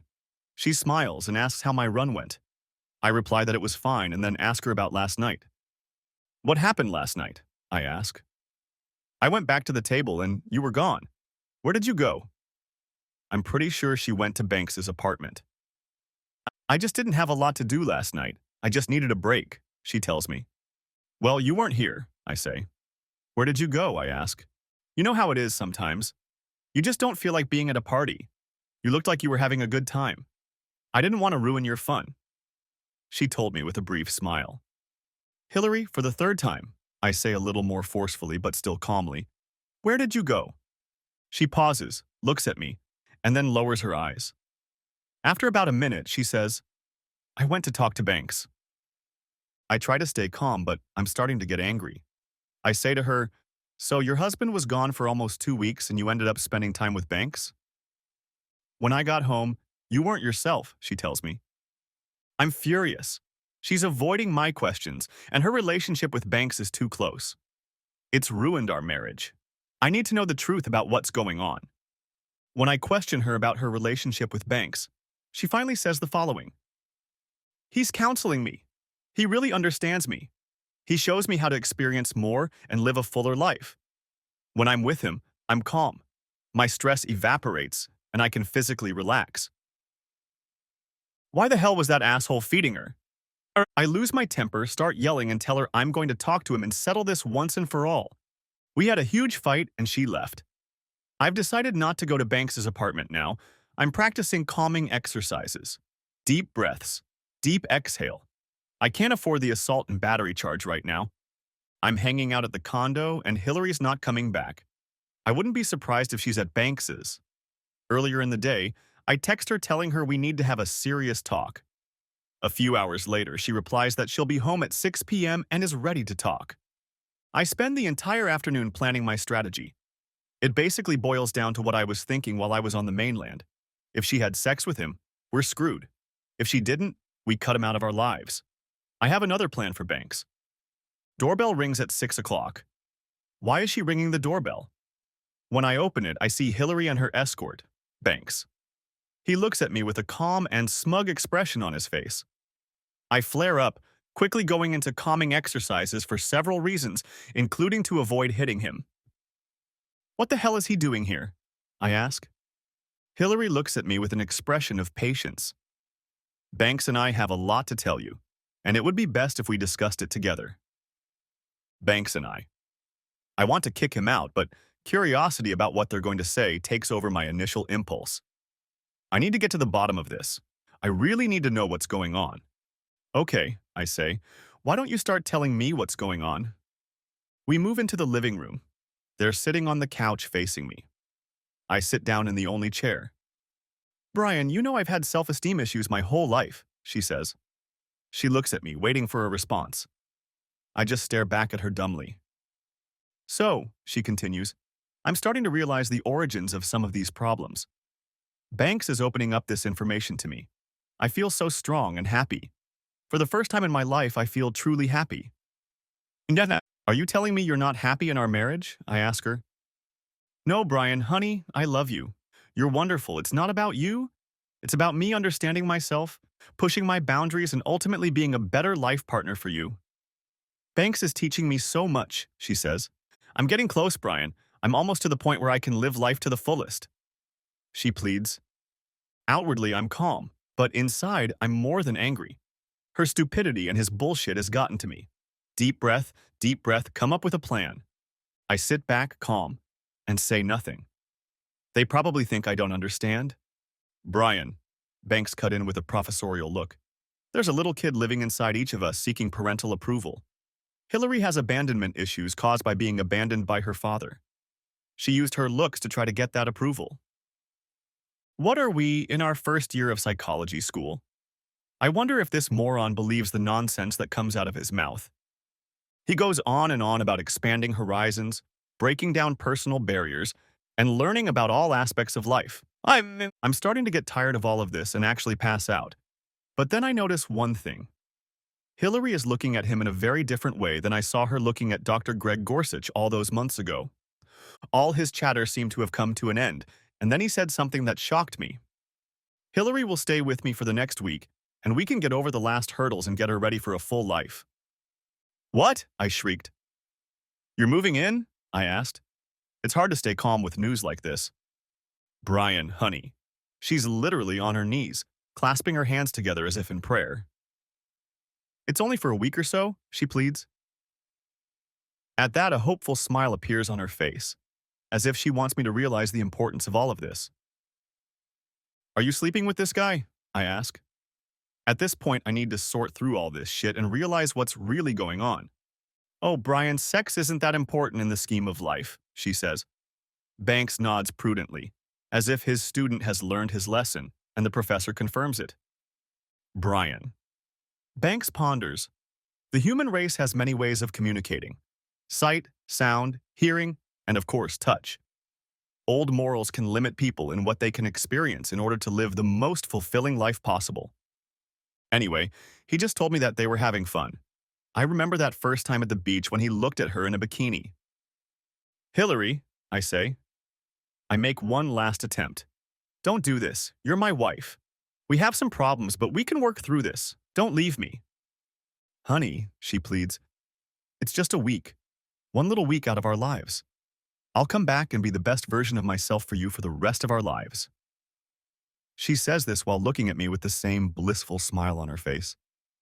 With those words, Banks stands up and Hillary follows suit. As they walk out the door, she shouts, I love you to me. That night, I hardly slept at all. I know my marriage is over, but I'm not as sad as I might think. Most of all, I'm angry. In particular, I'm angry at banks. I'm starting to think about my plan. I've done a little research and I think I've determined what type of predator Banks is. He considers himself a top-level predator. It's not enough for him to entertain a woman. It's not enough for him to entertain another man's woman. It's also not enough for him to entertain another man's woman for a man to know about it. He needs to entertain another man's woman, and for the man to accept it. That is not going to happen here. On Sunday morning, I go for a run on Aliyah Drive. This morning, the street is crowded. Along the way, I immerse myself in reflection, working on my acting skills. For my plan to work, I have to be believable. On the way back, I see Kiki outside the building. I waved at her and we got to talking. She says she's going out for coffee. I ask if I can join her. Is Hillary going to join us too? She asks. I hesitate and then say we're not together. She says she saw us 2 nights ago at Pauhana together. I tell her it's a long story if she's interested. I feel like with all the gossip about Kona Palms, she's already guessing. Of course I'm interested. Let's get coffee, Kiki replies. We walk over to Java on the rocks. We go outside. I am well dressed in my running clothes. I tell Kiki a very brief version of my situation with Hillary and with Banks. She's quiet, just taking it all in, but I can tell it's very personal to her. We both got hurt because of Banks Redmond. As we walk back, we talk about other topics and we have a really good conversation. Kiki is starting to like me. We walk back and I ask her if we could get together next weekend. She starts to shake her head in refusal and I stop her. Kiki, I'm not Banks, I say. I like you as a friend. At the moment, I'm married. But I expect my marital status to change very quickly. You know why? Come on, 2 friends dating for now. She smiles, and it's like sunshine. Okay, I guess. I'd like to see you again, but for now, we're just friends. She gives me a brief hug and kisses my cheek. As she walks away, I notice her step bounces. It's Monday, and the markets are quiet, but I sense that change will come quickly. I've been studying Dan's models, and they match the information from the agricultural conference. I am making big moves in corn and coffee. I'm getting into soybean futures. I make all these moves before the market has time to react. I have my own LLC that is drowned in several offshore corporations. It's legal, I just like to keep things separate. It may eventually lead to me, but it would take a lot of resources. This is my secret account. Through the LLC, I do my own transactions. If I do everything right, my secret account holds at least $500,000. In fact, it could be as high as $1 million. I haven't seen either Hillary or Banks at Kona Palms since Saturday night. All is well, but I need to contact Banks as part of my plan. I got to the office early Wednesday morning and so far so good. I'm seeing a trend, and others seem to be noticing it too. The main difference is that I managed to get in while prices were low. At 9:30 a.m., I take a walk around the grounds of the Palms Hotel. On the lawn, I see Banks practicing martial arts. I quickly envision myself as a battered, insecure man. I stop him and apologize. I startled him, and I think he thought I was going to attack him at first. I thanked him for helping Hillary and asked if he and I could talk sometime. Nodding, he agreed that was a good idea. Suddenly, as if it had just occurred to me, I told him that I needed to do one more dive to get certified as a scuba diver. We could go, he would instruct me and help me help Hillary. I asked him not to say anything to Hillary about us being together. I don't want to distract her from the work you and she are doing together. I told him this with a frank and serious expression on my face and frowning eyebrows. We agreed to meet at the harbor on Thursday at 3 p.m. I give him a hug as we leave. Thank God this guy has such a big ego. He wants to complete his domination over me by getting me to agree to let him entertain my wife. It fits into my plan. I have an appointment with a divorce attorney this afternoon.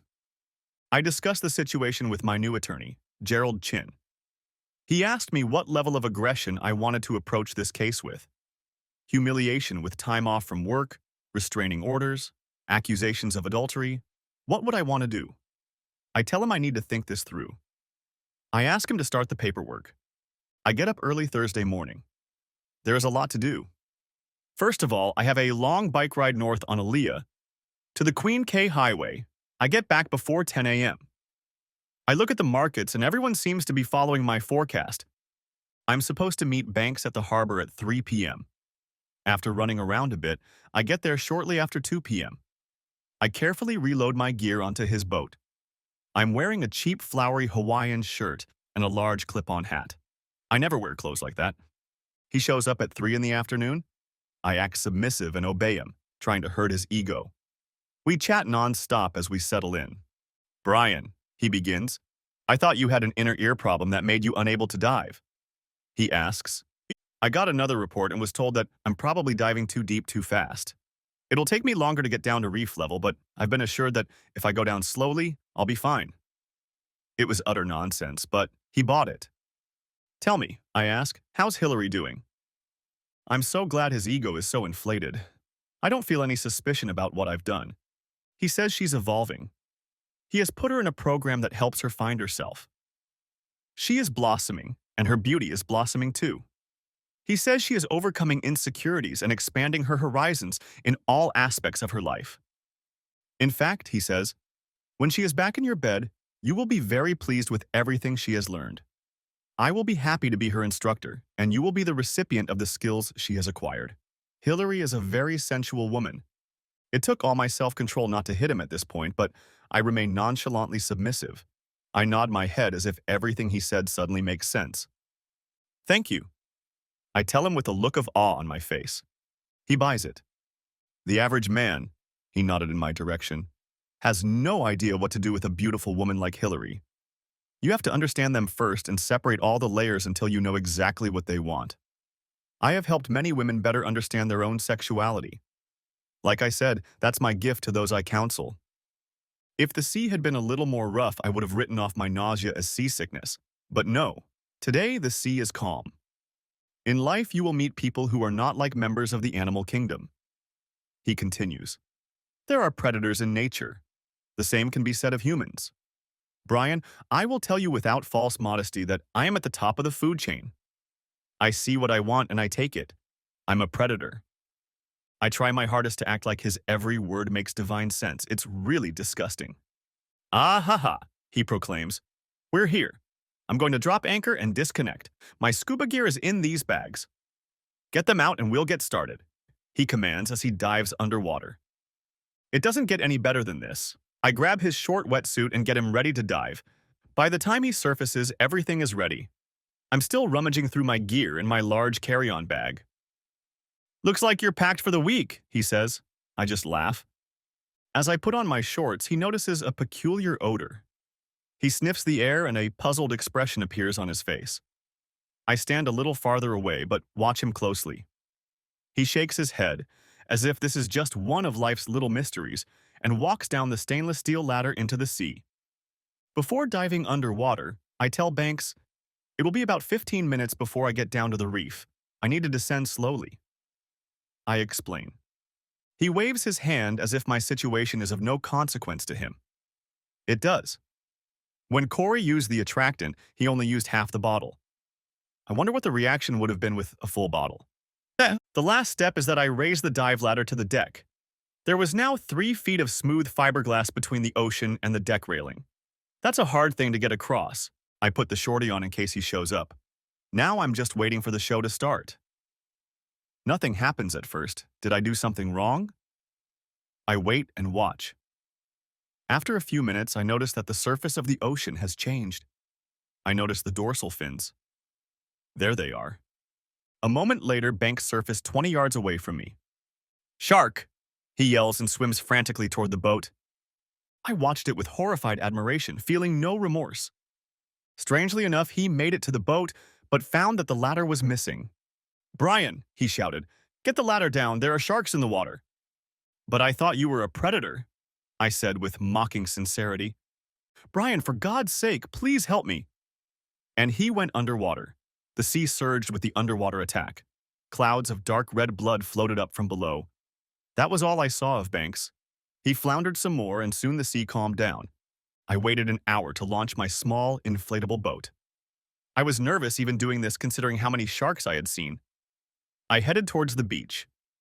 Looking at the beautiful sunset, I dozed off for a moment. I shook myself awake and ordered myself to move on. The hardest part was done, but there was more to be done. So far, the plan was working perfectly. Behind the switch, I disconnected the small electric motor and tossed it overboard.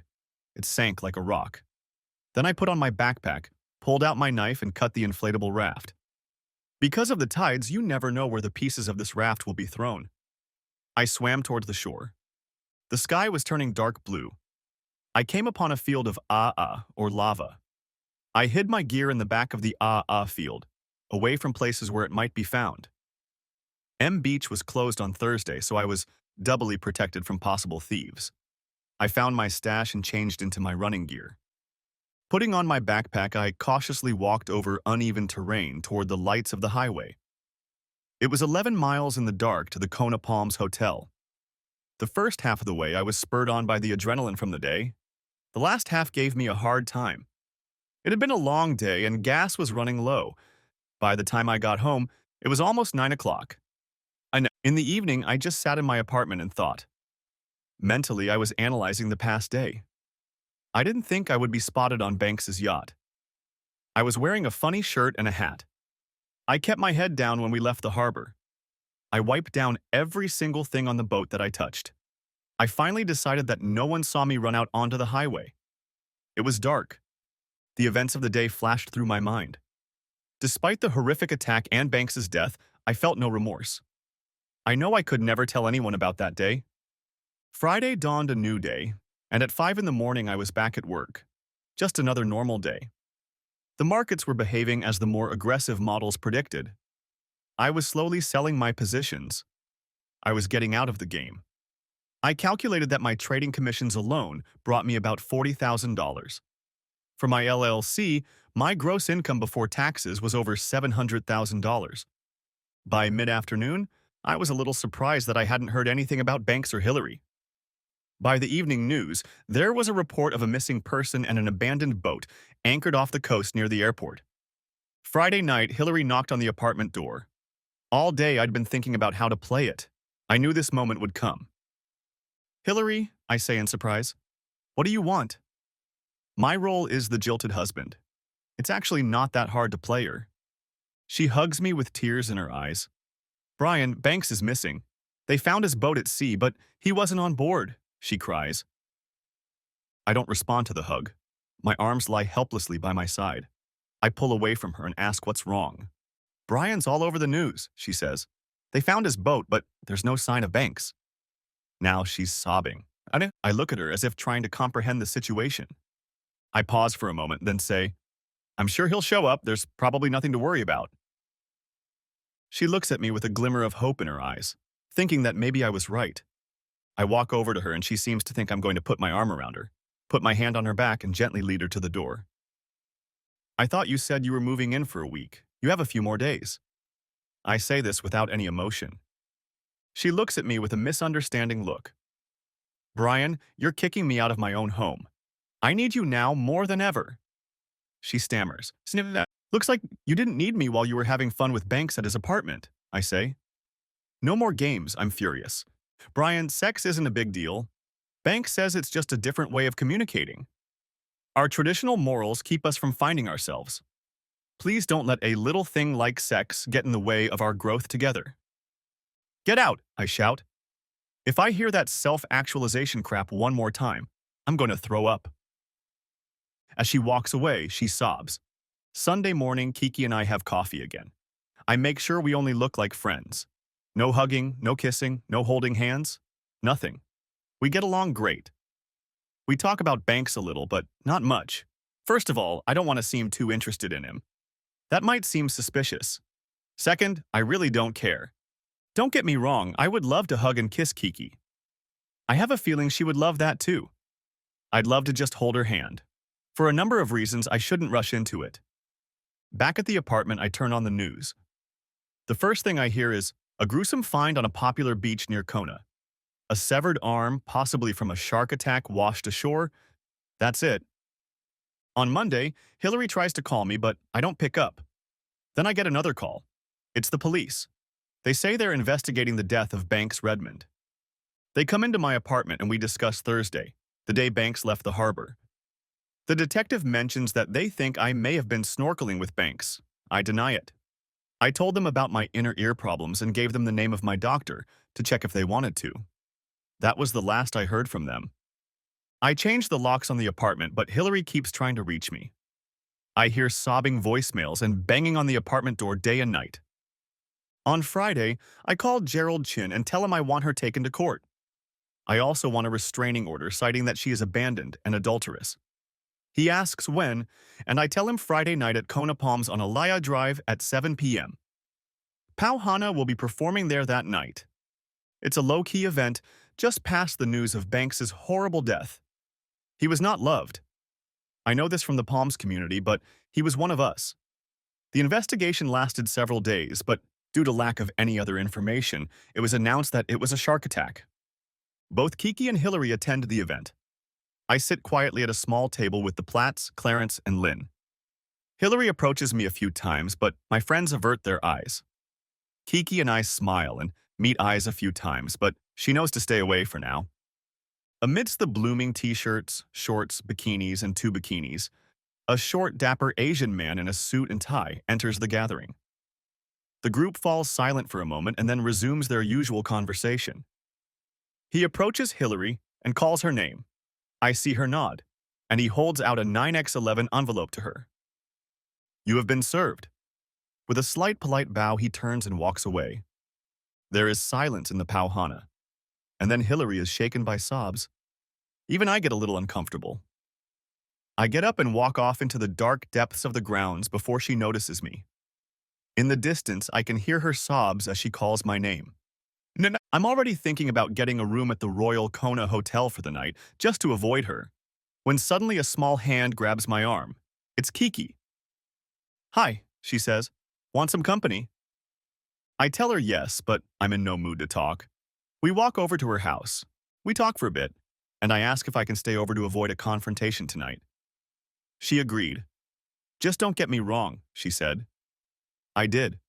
I successfully avoided Hillary all weekend and returned to the 508 on Saturday night. On Sunday, Kiki and I had coffee and had a long, frank, and wonderful conversation. We still hadn't talked about the future, but I think we both knew we had a future together. Finally, I had a conversation with Hillary. She begged and pleaded and cried. I told her it was over. When she finally realized it, she was furious. She got herself a lawyer, and the fight began. Chin hired a staff of investigators and interviewed many people who witnessed Banks molesting Hillary. One resident saw them naked together on Banks's deck. On Friday morning, I had a visit from Clarence. He informed me that Chloe, Banks's widow, would be arriving on Saturday from the mainland, allegedly to put some of Banks's affairs in order. I considered the news and said, "But Hillary will stay there, won't she?" "Yes, dear boy, I know that. She doesn't know about Miss Davenport's coming. I thought you should know so you can prepare accordingly." All week I received calls from Hillary, alternating between anger about the divorce and pleas to leave things alone and stay together. My love for her was gone. I just wanted out. On Saturday morning, I met with Kiki to help me devise a plan to end the relationship. At first, she didn't want to agree to some of the details, but then she agreed. I wasn't around when Chloe arrived at her and Banks's apartment, now occupied by my soon-to-be ex-wife Hillary, but from several accounts, that's exactly what happened. Chloe arrives at the apartment and quickly realizes that someone was there. Obviously, not Banks. At this point, Hillary was just taking a bubble bath. Chloe enters and knocks the spirit out of her. Chloe demanded to know what the hell Hillary was doing in her apartment. She didn't care about Banks, his latest girlfriends, or who he was having fun with. "Why are you here?" Chloe yelled at Hillary. Hillary stood up and covered herself with a towel, soap bubbles sliding down her body. "Oh, Chloe," exclaimed Hillary. "Isn't it awful to be Banks?" With sadness and pleading in her eyes, she asked. "No," replied Chloe. "It isn't horrible at all. In fact, all those sharks have saved me millions. I was just about to divorce that asshole." Hillary looks at Chloe with a blank stare. How could she say that about her brilliant mentor? "Now get out of my house before I call the police and have you arrested for trespassing," Chloe tells her. Chloe stops her as she, dejected, heads into the bedroom to get dressed. "Out!" she shouts. But, but my clothes!" Hillary wails. "Out!" she commanded, "and give me back my towel." Now Hillary is naked in the street.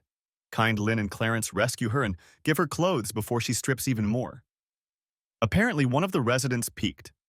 An hour later, she shows up at my door. "Brian," she says, "I know lawyers fight, but you're my husband. Can't we at least talk?" She asks. I let her into the house and she sits down on the couch and I sit in the only chair. "I miss you and I still don't understand why you're so mad at me," she says. "Hillary, you slept with Banks. You gave him your body and worst of all, you acted like it didn't matter." I tell her. "Brian, why are you so hung up on the sexual component of my healing and self-realization? I was doing this for us," she tells me. "Are you saying that sex with Banks was somehow supposed to be good for our relationship?" "Brian, forget about sex with Banks. You and I are meant to be together. I'm committed to you. Banks helped me realize that you are truly my life partner. From now on, every moment of every day, it's my job to make you happy. What more could I want?" she says with sincere conviction, looking me straight in the eyes. At that moment, Kiki comes out of the bedroom. Hillary looks at him with a shocked expression on her face. "Oops," Kiki says, making no move to cover herself. A small smile plays on her face. "You!" shouts Hillary. "What are you doing here?" "Well, you know how outdated morals can limit people," Kiki says with an honest face. "Anyway, sorry for interrupting," she says as she walks back into the bedroom. "Brian, once she's gone, could you come back and expand my horizons again?" She looks at Hillary intently, arching her eyebrows. "I'm sorry, Hillary," I say. "I need to go back and work on becoming the best version of myself." Hillary runs out of the apartment sobbing. Everyone needs to realize one thing. The closest thing I had with Kiki was a couple of light kisses. She reluctantly agreed to help. All she had to do was come out of the bedroom in her robe. She improvised the rest. I'm not complaining. When I walk into the bedroom, she's already dressed. She sees the disappointment on my face and laughs. "You look like someone took away your favorite toys," she says with a beautiful smile. A few months later, Hillary and I are legally divorced. She had long since moved to the mainland. In the divorce agreement, we divided the bank accounts. I never reveal my secret account. I'm buying out her share of the condominium. I'm not leaving. Kiki practically lives with me. I never talk about banks, shark baiting, or even scuba diving. Not even with Corey. He and I have become good friends. Every once in a while, I catch a glimpse of him. I have a feeling he's guessing what happened. Life in paradise is beautiful. The end. Thanks for watching. I hope you enjoyed it, so subscribe to my channel and watch the next video.